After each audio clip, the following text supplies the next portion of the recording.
I will now hand over to Corinne, who will be chairing our policy session, a discussion panel for the rest of the morning. Okay. Thanks. Over to you, Corinne. Thanks, Ray. So welcome again, everybody online and here in the room. I'm very happy to have this session with our really great speakers. And first, I would like to thank our colleagues from the University of Boras for the organization of this event and our host, of course, host of yesterday and today. So the one of the outputs and results of the Muse IT project is to provide some policy recommendations. Speaking about policy recommendations, it's both for the policymakers, but also for the professionals from national to European level. And it's very important because the timeline is the one that really currently we at the European level, there is the negotiation about the next funding, the next multi-annual European fundings and the programs, European programs. So this is the perfect moment to do some recommendation, to ask, to advocate.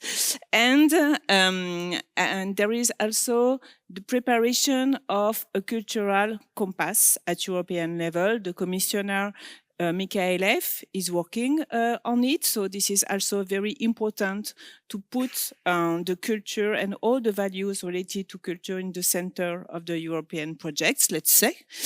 And so this is why we are very happy to have this discussion with the speakers and with all of you today.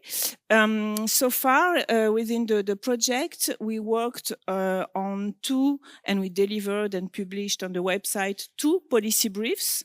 And the idea is that we will have a third policy brief, and we want to build on the discussions that we will have now, today, and during the rest of the day, and in order to provide a full set of policy and professional recommendations, let's say. And we love to have some critics and controversies. And so we want really to have the voice of different stakeholders, different experts, and just to give us some indications and to add recommendations to what we've done so far, because it's really very important to have all the different perspectives. And so this is why we are happy to have those great guests. I will present them, and then I will really very shortly give you a synthesis of the 2 first policy briefs we published, and then I will invite them to give us their feedback, and most important, to maybe provide recommendations or for the politicians or for the professionals at national or European levels. So, women's first. So Marie-Véronique, who is online. Bonjour. So Marie-Véronique, she works at the Department of Digital Cultural Policies in the French Ministry of Culture. And she coordinates a lot of French participations in several European projects related to digital cultural heritage. She's also in charge of the relation between and the participation of the French Ministry of Culture in the Europeana initiative, or data space for cultural heritage.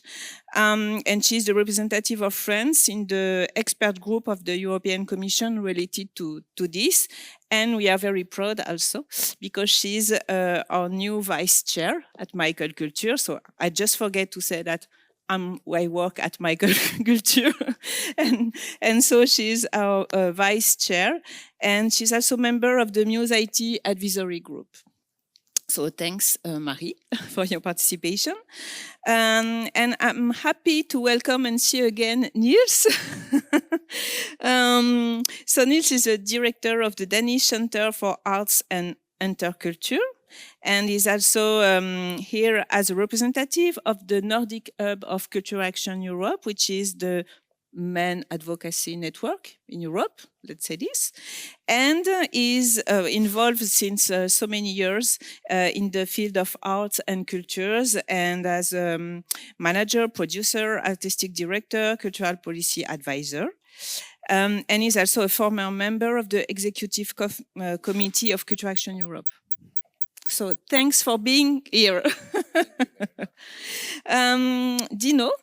Dino, thanks a lot for being here again with us, because Dino participated in a policy roundtable in Roma this year, where we organized a demonstration.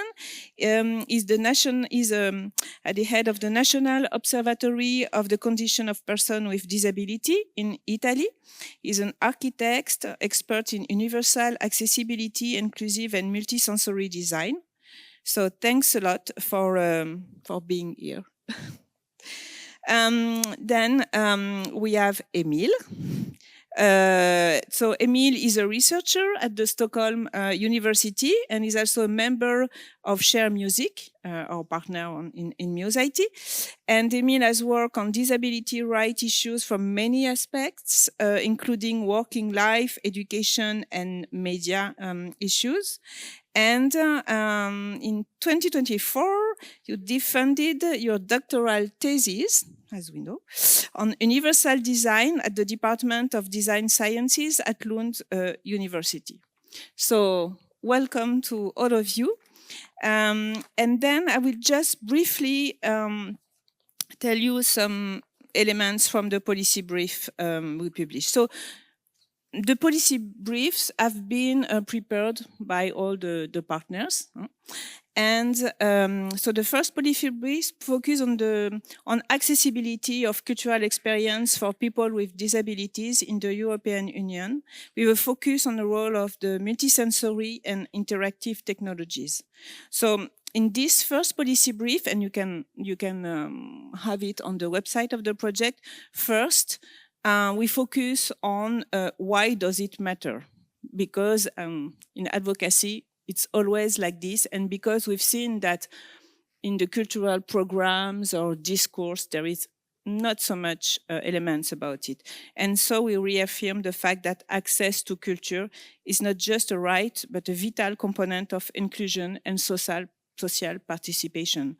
So first we did a kind of a mapping of what are the, let's say, policy documents about it, etc.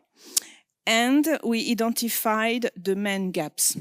What is in between the possibilities, the regulations, and the programs, let's say the European supporting programs, and what are the gaps.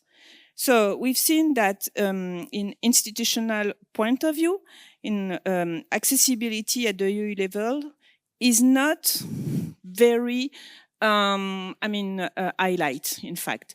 There is a lot of speech about inclusion, but there is not a really long-term policy concerning very going in details on accessibility. Concerning the integration of multisensory technologies and universal design principles across cultural policy and institutions, there is not so much. So this is the second gap we've identified and we want to push for. Then a third element is to reinforce research, data collection, and innovation. When we say research and innovation, it's not only technology, but it's humanities, research in humanities and in technologies, because we do think that of course, it comes together. We've seen this during all those 2 days.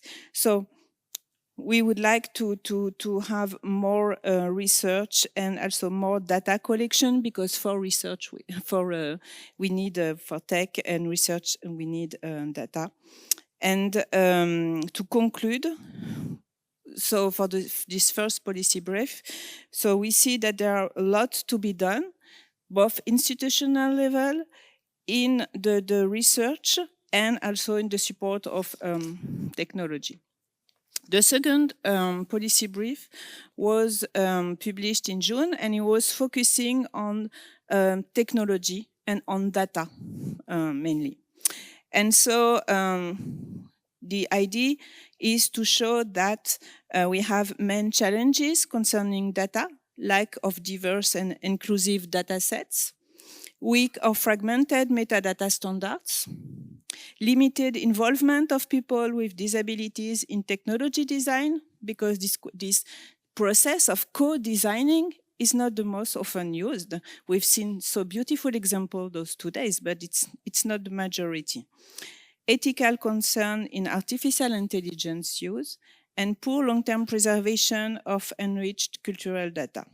So the policy gap to address, so 5 major European-level policy gaps are highlighted. Cultural participation is not recognized as an independent right in European Union disability strategies. No standardized metadata framework exists for accessibility. There are governance gaps for semantic and multimodal data interoperability. It's more technical, but something important. And user co-creation is under-supported in current funding structures and current funding programs.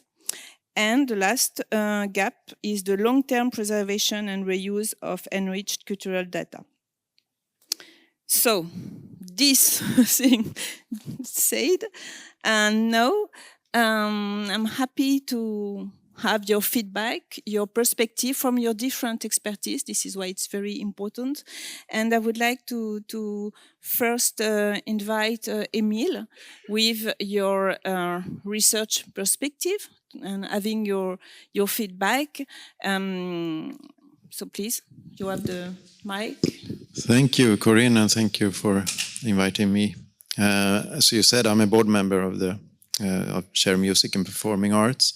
And as you said, I defended my thesis last year, so at the age of 53. So I'm a junior researcher still, and I have a visual impairment, and I worked for decades in the Swedish disability movement at the Swedish Disability Federation, and I'm currently a director of the Independent Living Institute. Also work for an organization for mobility impaired. So, okay. So I'm rooted in the disability movement, and I think it's important to say, because I have been during the years, and still sometimes I'm a user representative or participant in research projects. So now I can understand both perspectives, actually. I'm currently writing for an anthology about digital society, about a process where I was part as a user, and I also read the academic article about that process, and the researchers say that they have problems understanding the users, but I can say as one of the users, we had problems understanding the researchers and so on. So this is what I've also been writing about in my thesis. There are, of course, articles in English, but most of the thesis is in Swedish. So I've discussed and also focused on the collaboration at local level. Municipalities collaborate with local disability organizations. So my academic background before I made it the thesis at the Department for Design Sciences in Lund. I've studied humanistic subjects and so on. So and CERTEC, that was mentioned as part of the design department. There, as Raymond, your engineer, and I collaborated with engineers, and one is Takwa, that's here today, programmer and engineer. So I've also that across this disciplinary experience. I've also now at the Stockholm University, where I have a part-time, I'm working with economical and statistical research. So I'm the qualitative guy there. And I say this as a background because I want to mention, I come back to what is the art and policy for that and accessibility, but I want to mention the working life and labor market policies, because that's an has been an important, or maybe the most important topic for the disability movement, at least in Sweden, for decades. And there are research in general, and the politicians, refer to the research that if you widen the gap between those with pension and those with salaries, more people will get employed and so on. But this doesn't apply to persons with disability. So we have to look for ways to new ways of not just these policies, but also, I think, look at the complexity of people's experience. Because as I know, also you have layers of experiences. Maybe you come into the working life by in the cultural sector, by casting, by auditions, and then you stand in the bar or working there as a volunteer. And as persons with disability, we miss these kind of opportunities. That's one aspect that could be I try to add to my colleagues in statistics and economics and so on. It can be more said, and I will.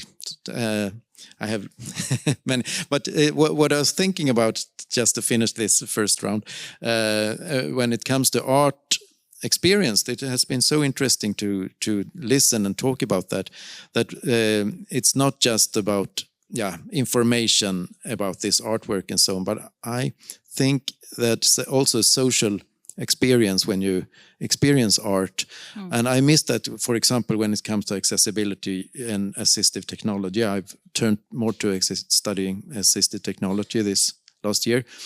For example, visually impaired, and they develop navigation systems, but mostly they are done for a person in solitary, independent person. But in reality, we are in company with friends, with sighted guides, or with assistants of some kind, and this affects how reality. So that's also important, and I think that's also when it comes to art experience, to include the social aspect. That's important when you experience also music. You seldom go to a theater or a concert and so on alone. It's a social context.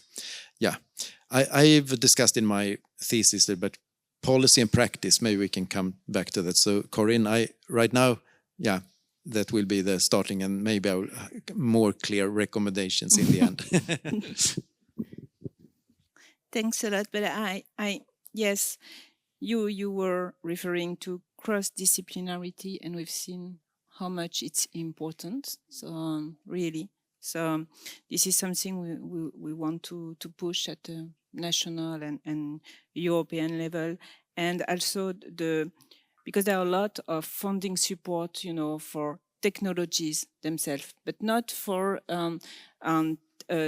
technology experiencing art and with the social component, as to say, And so we see at European level, it's more focusing on the technology itself as an objective than to the need and the use and the user. So this is something we would like to push as well. Thank you. Now I will give the floor to Niels to stay in the area, scanning area.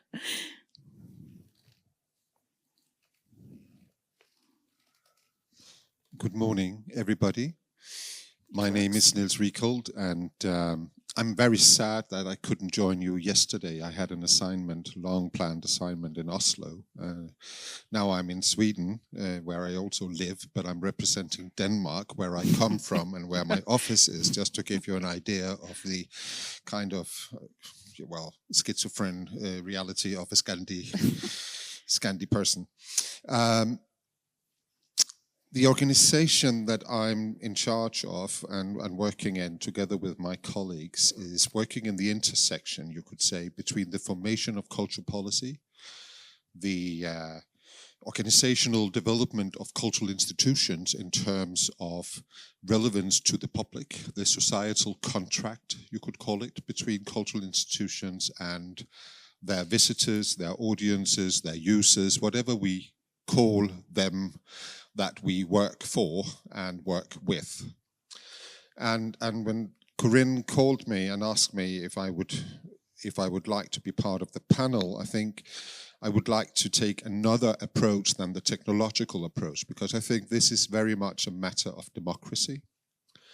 Accessibility and equality measurements, and accessibility and equality is about basically everybody's right to partake in the offerings that we all are part of financing. At least in Scandinavia, the Nordic model is very much based on a taxed financed support model for the cultural sector, especially here in Sweden, but even so in Denmark and in Norway.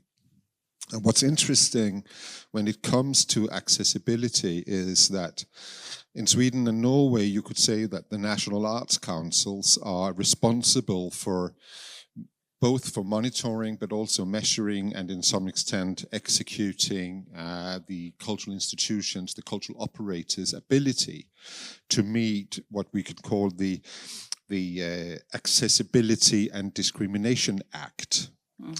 And if they are not able to do that, that is actually perceived and understood as discrimination, active institutional discrimination. And therefore you will see that there are a number of steps taken in the cultural sector, particularly in Sweden and Norway, which is about understanding that they have a responsibility to make sure that they do not exclude people because of functional disabilities. But that's not the same as including them in the design of what is actually being created. So we are still in a situation in Sweden and Norway where we are designing for rather than designing with, coming back to your point, Emil.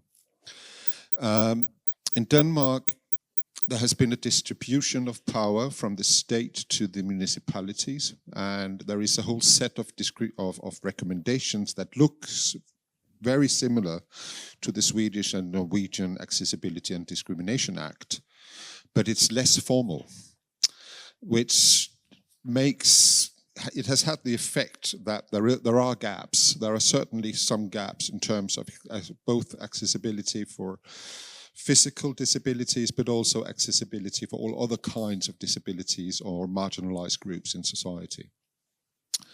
However, in all three countries, you could say this as an isolated. You could approach it as an isolated field of interest for the cultural sector. What is happening, though, is quite interesting because it's more and more being embraced as a democratic responsibility. It's about accessibility of groups at large, not seeing people with disabilities as a marginalized groups, but just seeing them as part of a whole series of different groups with different needs. And what we can see now is that this change has to do with the importance of culture in society.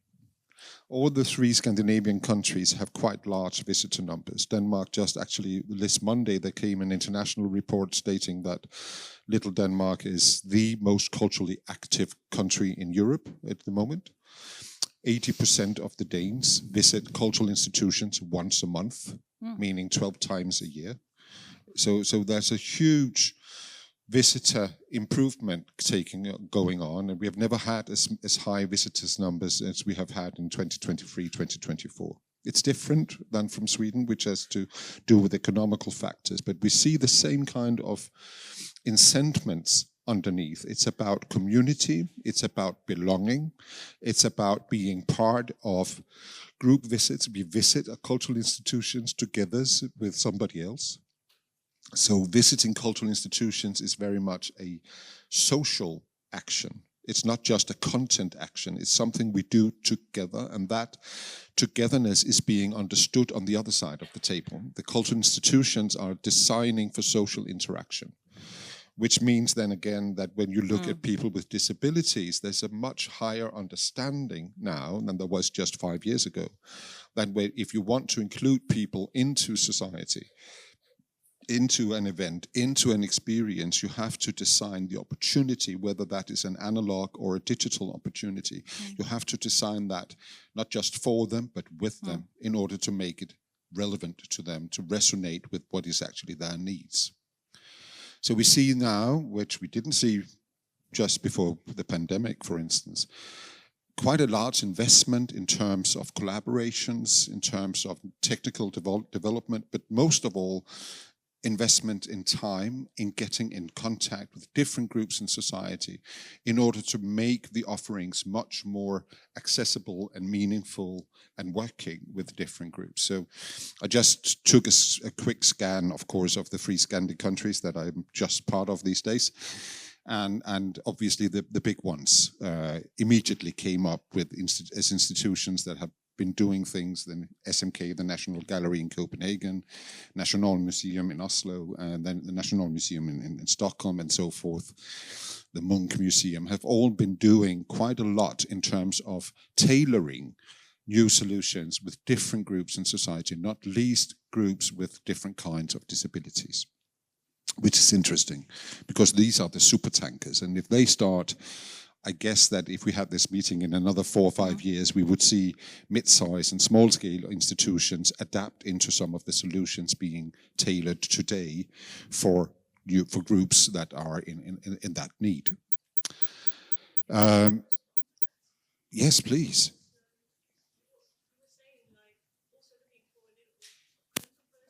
So, sorry? To add a little bit of controversy, I would like to respond to that. Because no one can contradict what you're saying. But what I would like to ask you is, there is a danger in focusing very much on inclusivity, because by focusing on it so extremely, actually, paradoxically, it turns out the other way around, if you understand what I mean.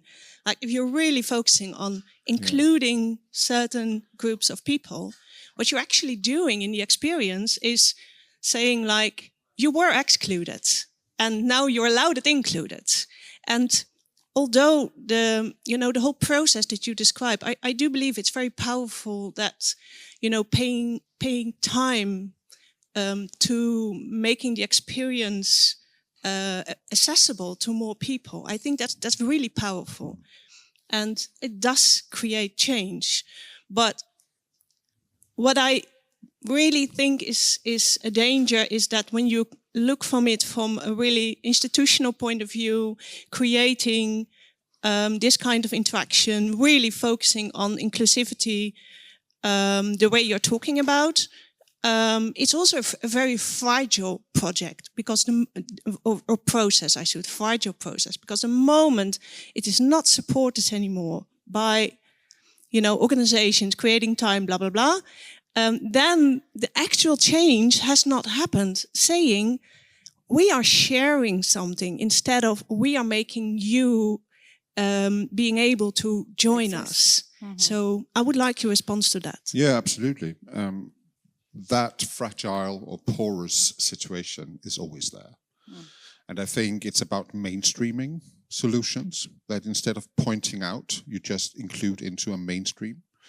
And I think just to give you it's a desperation, because it's not people with a physical disability, but we know, for instance, from research, not least the research that some of you in the room has also contributed with, that loneliness, the feeling of being alone or being very visible in your loneliness, is one of the preconditions of not participating in cultural offerings. So in order to meet that, one of the theatres in Copenhagen, for instance, created a club for the people feeling lonely, wanting somebody to go with, without having it as a dating site, but just as an attention of, can we actually go together without having a stamp on the forehead saying, I am lonely, but just having an opportunity to have a shared interest, being visible but invisible at the same time. And that's about mainstreaming. That's about mainstreaming solutions that become just part of an organic way of working. And I think there is a kind of evolutionary process in order to get there. We have to start by raising awareness. So but there is, I'm completely on your side in the sense that there is always a risk. And I think that's where the Swedish and the Norwegian model has an advantage from the Danish one, because it's mandatory. It's simply mandatory. Those of you who know more about the Swedish legislation than I do, please correct me if I'm wrong, but I understand the Accessibility and Discrimination Act is a mandatory act for all cultural operators. And that just makes a huge difference. That just makes a huge difference. I'll come back with the policy recommendations a little later on, but thank you for the question. But you want to? No, I think I've said what I want to say. Okay. Yes, and just reacting on the discussion. Yes, it's a pity, but it's clear that, you know, from the French perspective, for example. Sorry, Marie. From the French perspective, we do feel that Sweden and Denmark are in advance concerning, you know, this, because in France we are very late. It's mandatory that cultural organizations are accessible to all, but in the reality, it's not the situation, and we need at European level this awareness, and it's and also to the policy makers, and just to be sure that it will be included, that it will be something important. And as you said, there is a lot, I mean, for support to experiencing for all and in social context, but maybe what is most missing, as we understood from all the discussions, is also the possibility to create as professionals. And this is something, because there is the enjoy a cultural experience, but it's also the question of, as professional artists or creators, whatever, to have all the possibilities. And this is another layer of work to be done, I mean, at European level, you know, and to have more support, more funding, more experienced ongoing. Now I will give the floor to you, Dino. So we will have the Italian experience. Thank you for your invitation. I am honored to speak in such an authoritative and stimulating context. I apologize if I read, but language in accessibility and inclusion is crucial, and my English risks inadvertently using inappropriate and incorrect words. From my perspective, a key element of the principle contained in the policy brief is the informed participation of all people, regardless of their physical, sensorial, cognitive, demographic, linguistic, and cultural and religious background. When the ONU Convention on the Right of Persons with Disabilities invites us, indeed obliges us to use universal design, that is design for all people, it is reminding us that design for all people means design with people, not instead of people or without people. We must stop designing for presumed categories of people who don't exist. People exist, each with their own characteristics, which also change over the course of their lives, each with their own uniqueness. Many people design for so-called typical users, a kind of monster who has no gender, no age, never grows old and never gets sick, while in reality, there are people like us who are today here to discuss and share experiences and reflection. Universal accessibility and design for all put people back at the center of any design, and I'm personally convinced they should serve to enforce the right to beauty, which may not be regulated by any law, but it's certainly ingrained in our genetic, historical, cultural, and anthropological heritage.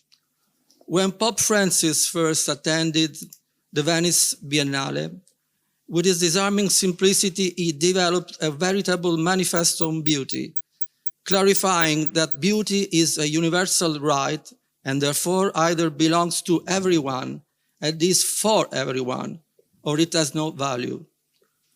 In recent years, the Italian Ministry of Culture has worked on the accessibility of highly complex sites from morphological, historical, and symbolic perspective. creating, for example, 2 panoramic elevators inside the Colosseum, a retractable platform lift to access to Medici chapels in Florence, a system of walkways to visit the Etruscan necropolis of Tarquinia or in Pompeii, and a self-supporting elevator inside Miramare Castle in Trieste. This demonstrates that accessibility is a choice and can be used anywhere. And that protecting a cultural asset does not mean protecting it from people. On the contrary, the more precious the asset, the more we must strive to make it an experience of beauty for as many people as possible. However, accessibility cannot be limited to finding solutions for physical accessing at place. It must allow everyone to understand its contents, enjoy its services and experiences, and intervene in communication, reception, signage, staff training, and other. They want us to believe that a stamp is enough to certify the accessibility of a cultural site, a museum, an archaeological area, a library. But what does it mean to declare that place is accessible? Accessible to whom? Instead, we must work on certifying the accessibility of information and communication. That is, we must enable everyone to understand in a simple, intuitive way the characteristics of a place, how to get there, its internal connections, what services and experience are available and what is not. Everyone must be able to make informed, independent and safe choices about which place to visit based on their needs and desires. Last year, Italy hosted the first G7 summit in the world on inclusion and disability. G7, it approved a beautiful document, the Solfagnano Charter, which commits all countries to sharing uniform and concrete tools to promote the full participation rights and respect of people with disabilities, including through concrete policies and greater international cooperation.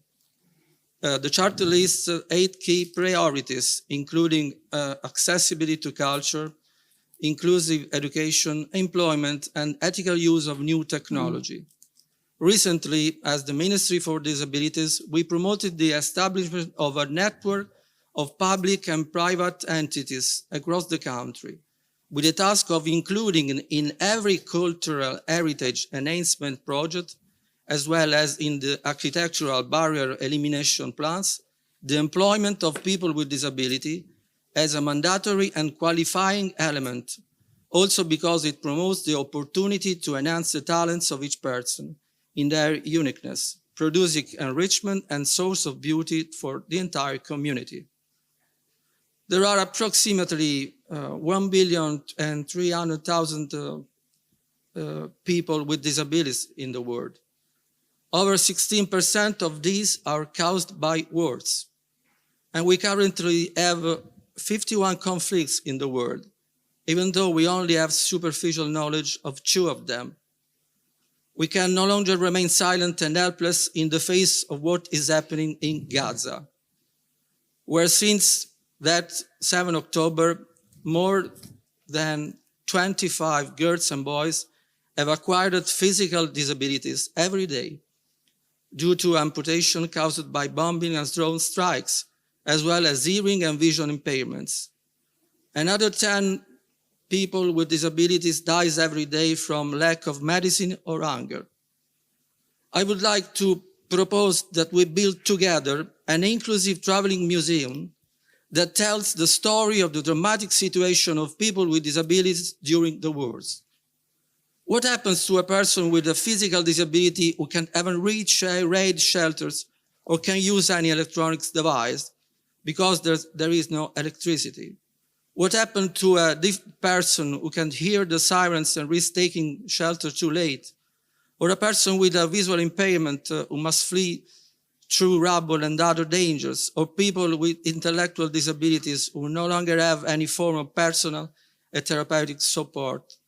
Let's break the deafening silence of this drama that interests no one, while it concerns and challenges us all. I want to close, however, by saying that people are a sort of multicolored mosaic where every piece is precious, different, and irreplaceable. Yet heaven on piece is missing to disrupt a harmony made of infinitely nuanced colors that only together tell the story contained within the entire composition. Each of us can be a piece of this mosaic to promote human diversity as the greatest wealth we have. Thank you.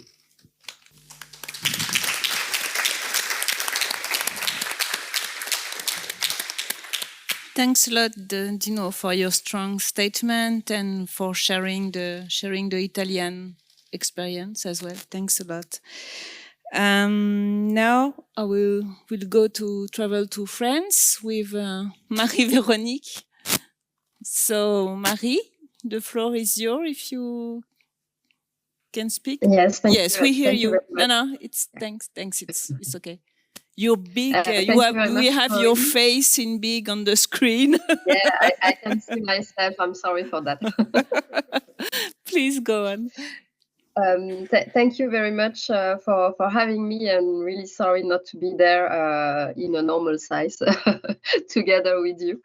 I'm very happy to have. I'm sorry also I couldn't join online either yesterday because it was my day back to the office, and it was kind of a rush. So very happy to be part of this conversation that is unfortunately not taking enough in our ministry and also in the conversations and the meeting that we may have regarding digital cultural heritage. So really, this project has been really important for me. It was really informative and insightful. So like Corinne mentioned earlier, I'm part of the advisory board of the Muse IT project. And each meeting was quite informative because we have this notion, this kind of far knowledge of disabilities, what we need to take into account when it comes to disability, but there is a wide scope that we are not enough aware, actually. You also mentioned, Corinne, the fragmentation, and this is something that is really true because we have ministries for disabilities, we have some policies dedicated to that, but it doesn't really infuse enough in the cultural policies. So everything is really like fragmented. There is still a huge gap between what is at the analog or physical space and what is come to digital. There is not enough intersection of how the digital could help actually to facilitate or help to take into account these aspects. And also, I would say that in the Ministry of Culture, our core mission is to facilitate and foster the cultural democratization. And when we mention that, it's like especially what Niels was saying, that it's like having all kind of people to be to sense culture. So really to reach out to every type of communities, every type of audiences. So that comes to people with disabilities, of course, but also marginalized communities, also kids, how you can reach out to small kids, how you can reach out to people with mental illness. So how you can also reach out to people that are far, like people in prison, people in cities where there is no that much digital, there is the digital fracture. So really, our job is really how we can foster and how we can tackle these challenges, because these are things that we are aware of, but we are not enough advanced, like you were saying, Corinne, in how we can actually implement and go further. And like Dino was mentioning, our challenge is really how, with the digital technologies and also with the policies that we are putting in place, how we can make sure that we can have all these multifaceted pieces of that mosaic together, and not just discriminate people, but really making that we can share an experience, a common experience. And this is also why, for me, the Muse IT experience was really interesting, because this is not just about how you can make things possible or available for others, but how we can, when we are making things, applications or VR experience, how we can make sure that it can reach out to the larger number of people. There is also what you were saying, Corinne, an escalation regarding technology. We are in a rush of doing things because it is possible to do those things, but we should really take a step back and actually think about how and why we should do those things. Because, for example, there is a fuss about 3D, but actually 3D can help people with visual impairments. And this kind of consideration doesn't come too much or as much as needed as a priority when it comes to project, when it comes to policy, and when it comes to implementation of those. And now, just before inviting the participants for questions, I just want to ask to each of the speakers one recommendation you would like to address to European policymakers in the context of the next European programs and fundings. Niels? It can be a research topic, of course, whatever.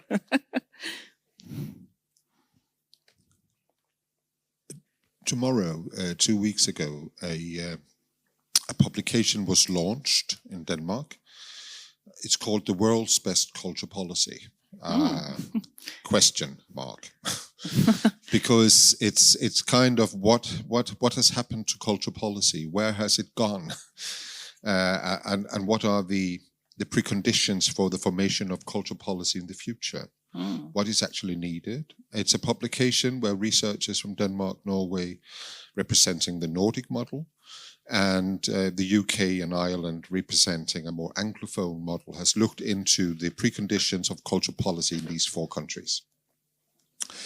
And what's really interesting is how cautious culture policy seems to have been in terms of putting mandatory formulations into social interaction, the social role, the social and societal role of our institutions, coming from the branch myself. So I think as a political recommendation, and this is basically also built as a kind of synthesis of what my colleagues are recommending in the book, I think there is a need when we talk about accessibility and inclusion and disability to make accessibility action plans mandatory. To at least try to say that all cultural grants and capital projects funded by public bodies should be followed up with reporting aligned to, for instance, the Culture Compass in the EU, aligned to national policies on inclusivity and democratic rights to partake and take part in also in the formation of culture on all levels.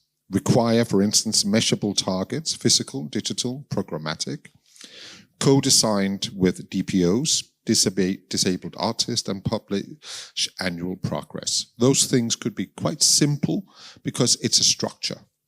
I usually present myself as somebody who loves the EU, and you presented me as a former member of the Board of Cultural Acts in Europe. So I have, for many, many years, worked on European levels, and there are too many recommendations and too less mandatory demands. And I think these could be mandatory, also very much inspired of what is actually happening in Sweden and Norway and how they have been able to pass through that anxiety that was embedded in your question, that there is a risk. So I think a mandatory structure is needed. Thanks a lot. And this publication is, where can we find this to share it with all of you? It's right now it's in Danish, Oh. but I know that we are in negotiations with the publisher of getting an English variant too. But right now it's you can look me up, and then it will be accessible through me. Okay. Dino, yeah, or Emil, as you want. Okay.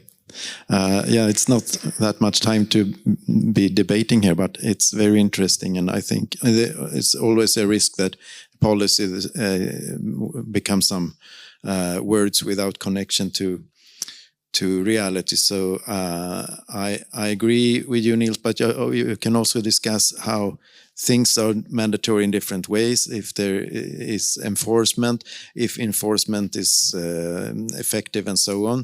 We have in history laws like the Americans with Disabilities Act had negative effects on employment, for example. So you have, and there are also outside the mandatory laws like Agenda 2030, that's not a law, it's an agreement. We have that can be effective, and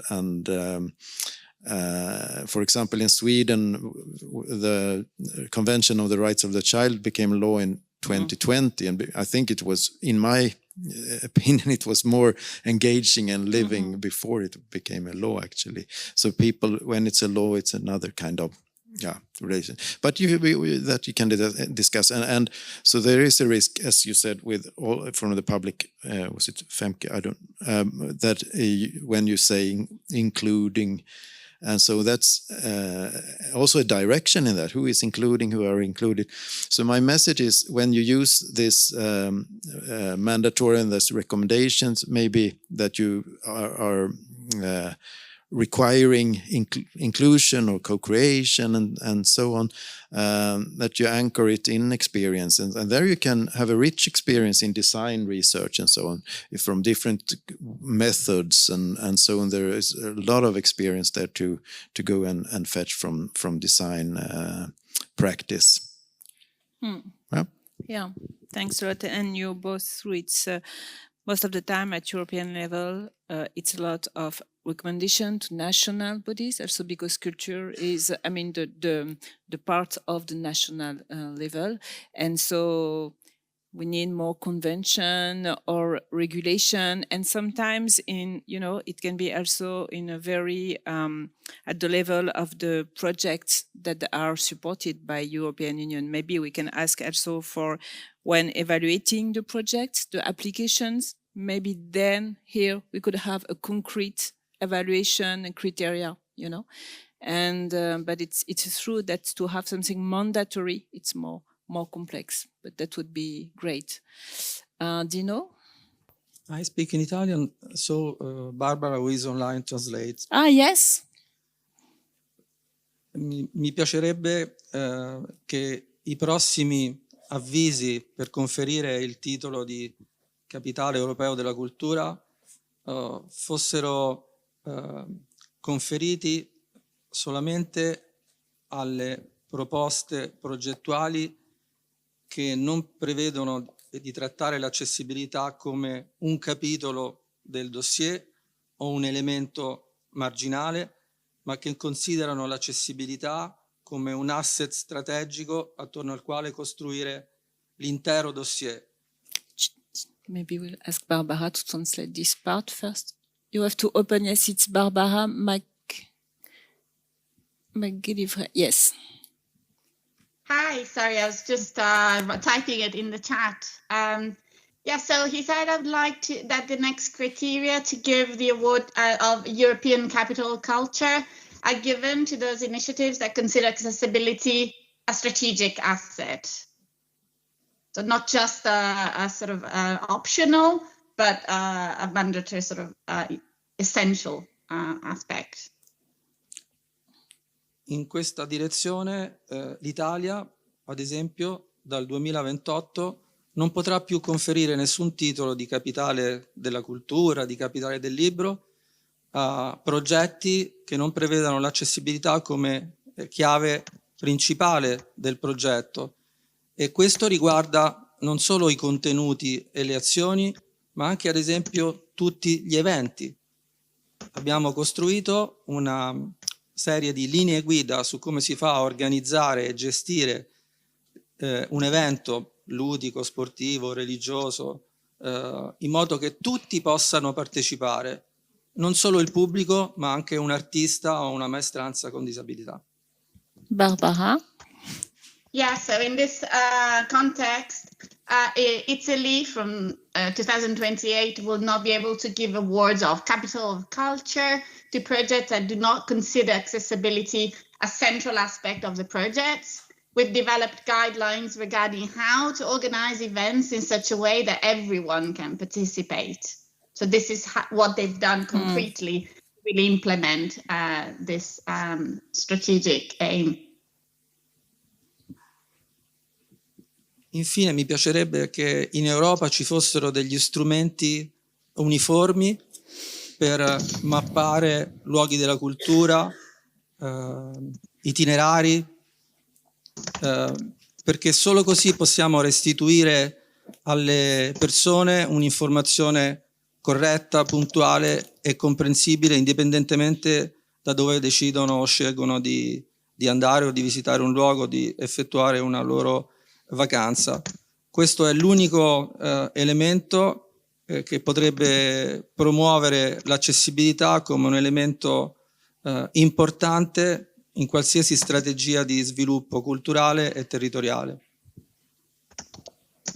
Yes, I would like it in Europe to be uniform tools to map cultural itineraries, because that's the only way to offer people a comprehensive array of information to decide where to go on holiday and how to enjoy places. And that's really the only element that is going to make a difference.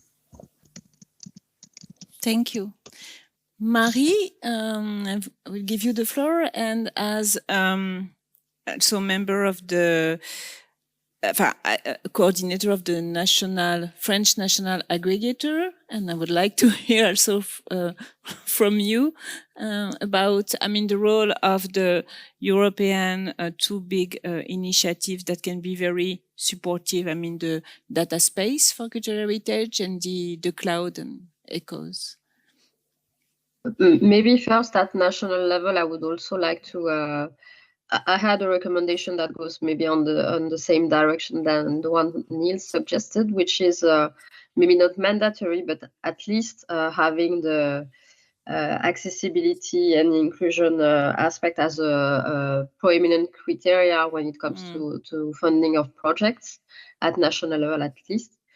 And also to come back to what you were suggesting, Corinne, so there is this European Common Data Space for Cultural Heritage, where each member state are invited to contribute highly. So one recommendation would also to be for this data space to be able to handle other types of data.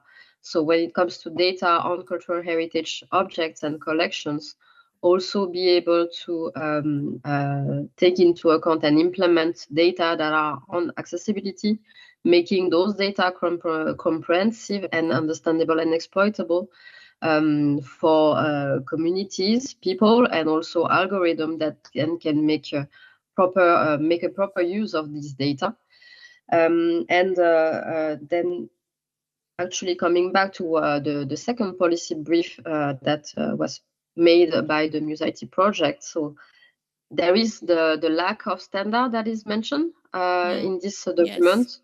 So considering this lack of standard, actually one recommendation that I would have is to support projects that would come up with the first core, maybe properties or a core standard, let's say, or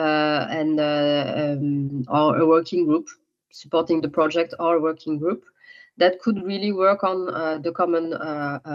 some core properties, because starting with the core properties is also a way to ensure interoperability, and also not only having something that is completely abstract and out of the box, but really something that can then be easily implemented also for smaller institutions, and that we can also take up as a national aggregator and also national policymaker, to make sure that everyone can follow up, because the need for the whole purpose of having standards is to make sure that it can really spread from the very local level to the national and to the European level. Yes, thanks a lot, Marie. And yes, and at Interculture, so we are working on digital cultural heritage, and we are both partner of the data space for cultural heritage and also of the cloud. This is the collaborative cloud for researchers in cultural heritage. And we see that we really miss some data, and data we need it to develop tools and we need to train artificial intelligence, useful ones. And we, in the project, for example, to have multimodal data, it has been really a huge work from partners. So we need more data to be able also to use it. And we hope that in the future calls, the Horizon Europe or other projects will have the opportunity to help us to work on this more. Thanks a lot. Thanks a lot to our speakers. I would like to open the floor to questions. First, here we have here and Nigel. I don't know if there are online questions.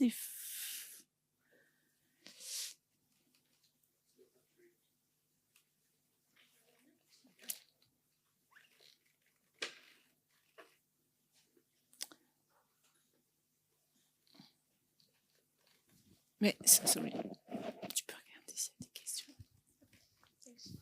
Okay, this is Femke speaking again from the Netherlands.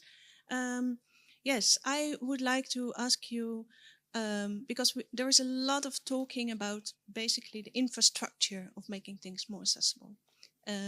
Rulings, mandatory rulings, ways to, really bring this intention of accessibility into society.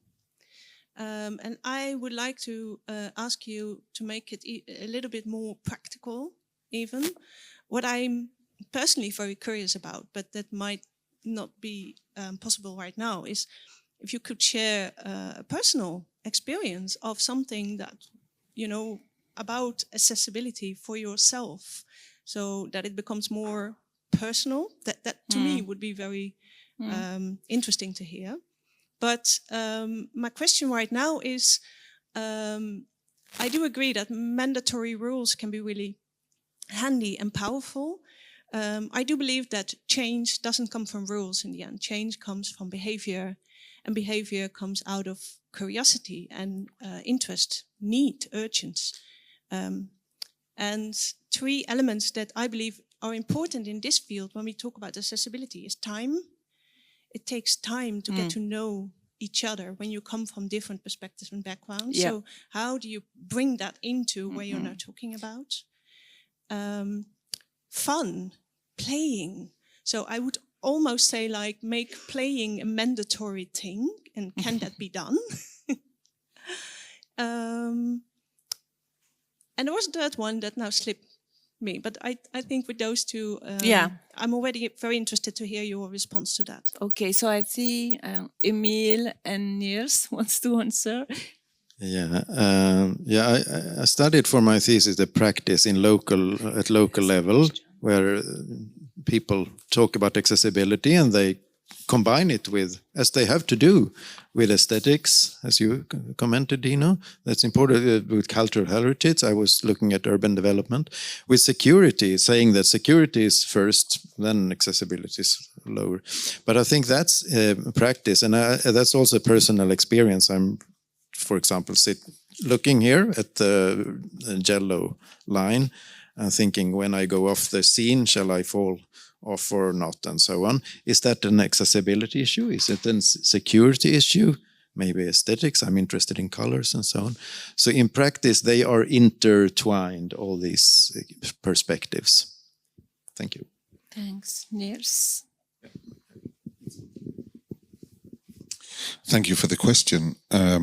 When we work with arts and cultural institutions on audiences, on becoming relevant to people, I never hear a museum director say, I want to be relevant through a technical solution for a specific kind of audience. It's very often, who do we want to be, and what do we want to be for whom? So from a personal, I think some of the most audience including processes that I have been part of has started in a playful way, trying to find out, how can we meet? How can we create content dissemination? How can we basically create an experience journey for people coming to us that provides the best possible experience, whoever they are, with whatever precondition they come with. And I think that's a point of curiosity, being curious about what does that then mean for our aesthetics, our design, our solutions, our language. And I think that one of the reasons why we see more and more analog, quite advanced technological analog presentation solutions comes up is because institutions are becoming aware of this, that they have to play in the intersection between who are the audiences and who do we as an institution want to be. What's our role in society beyond, the content provision and the research that we provide? What is our role in the meeting with people? And the more institutions that go that way, the more different solutions and different ways we will see, which is not just about accessibility. It's also about democracy. It's about multi-voicedness and the diversity of people, basically. Dino? Yes. Alcuni anni fa una città italiana che si chiama Matera è stata designata capitale europea della cultura. Nell'accompagnare il dossier del progetto abbiamo costruito un kit per esercitare il diritto alla partecipazione da parte di tutte le persone. Questo ha permesso, ad esempio, di costruire insieme la segnaletica di un luogo così complesso, e la segnaletica è diventata non solo inclusiva e comprensibile da tutte le persone nei materiali, nei pittogrammi, nel linguaggio, ma è diventato un elemento identitario di cui le persone si prendono cura e non un elemento estraneo. Barbara? No, you're muted. You're still muted. Yes, great. Years ago, the Italian city of Matera was chosen as the European City of Culture. And when they wrote the application for this award, they designed a kit to facilitate accessibility to culture for all people. So, for example, designing special signs to direct people. And now these signs have become part of people's identity. So they've gone to include everyone. Yeah, thank you. Before the other questions, we take one online, just to because there is one online. Yeah, I'm also slightly conscious of time because we're slightly over at the moment, so maybe we'll need to wrap up the questions shortly. But a question online says, to Corinne and Marie, don't you think that the introduction of cultural rights in the 2015 Notre French law can be a good example of reaching out process? Can you say a few words on it? Marie? Yes, for sure. But I really believe that we need to go further because there is a mention of this, and the loi Notre is rather on the kind of reorganize the French territory.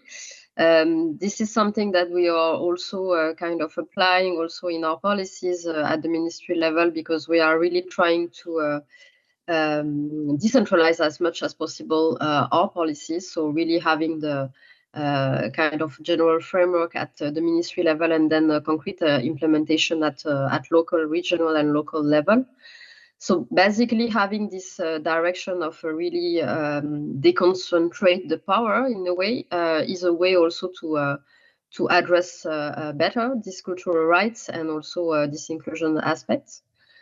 Coming back to the question of having a personal experience, I would say that my experience as a mother of small kids, I would say that being in a museum, like going to a Louvre museum, for example, and having the people like frowning or like scolding us if the kids are too loud or not allowing to touch the artwork is a kind of bad experience. So I can understand also when it comes to have inclusion and accessibility, when you are allowed to touch, to experience, to sense the artwork in the same way that the rest of the people, this is an experience that is very much needed. And so really, this is also what we are trying to do.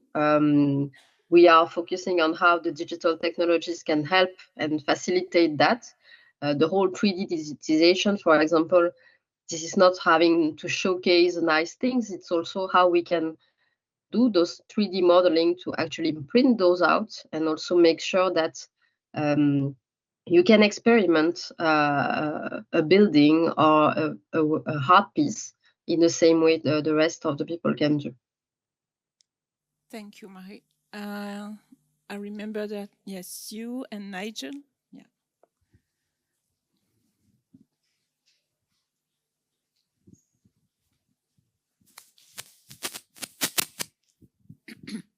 Thank you. I am Severine, an architect from the Netherlands, also accessibility consultant, and deafblind, just as Femke. I will keep it short. The thing I miss is the flywheel effect. How do we get traction? Because mandatory does not mean everybody wants it.